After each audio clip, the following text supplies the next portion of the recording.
کا ذکر ہے کہ کسی شہر میں ایک مشہور چور رہتا تھا۔ ایک دن اس چور نے اپنے بیٹے کو پاس بلایا اور کہا، اگر تمہیں مجھ سے محبت ہے تو تم چور بننا ہی پسند کرو گے۔ اس کام میں تمہیں بہت فائدہ ہوگا۔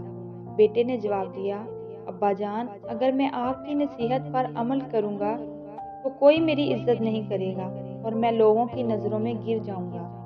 میرا دل کہتا ہے کہ میں محنت کر کے اپنے لیے روزی روٹی کماؤں اور عزت کی زندگی بسر کروں۔ چور یہ سن کر بہت خفا ہوا اور بیٹے سے کہا، کیا تم نے سنا نہیں ہے کہ اپنے باپ کا حکم ضرور ماننا چاہیے؟ وہ میرے حکم سے انکار کیوں کرتا ہے؟ تمہیں چور بننا ہی پڑے گا ورنہ میں تمہیں گھر سے نکال دوں گا۔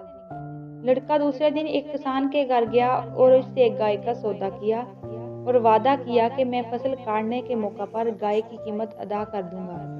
جب لڑکا گائے کو گھر لایا تو اس کے باپ نے سمجھا کہ وہ یہ گائے چرا کر لایا ہے، اس لیے اس کو شاباش دی۔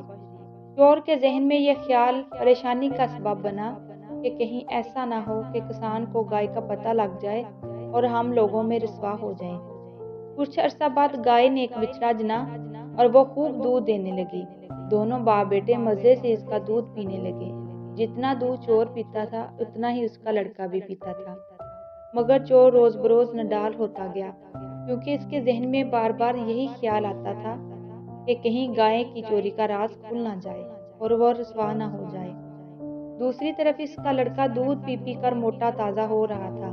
ایک دن بیٹے نے باپ سے پوچھا، ابا جان، آپ روز بروز اتنے کمزور کیوں ہوتے جا رہے ہیں جبکہ میں تندرست ہوتا جا رہا ہوں؟ اس پر باپ نے اپنے دل کا اصلی حال بتا دیا۔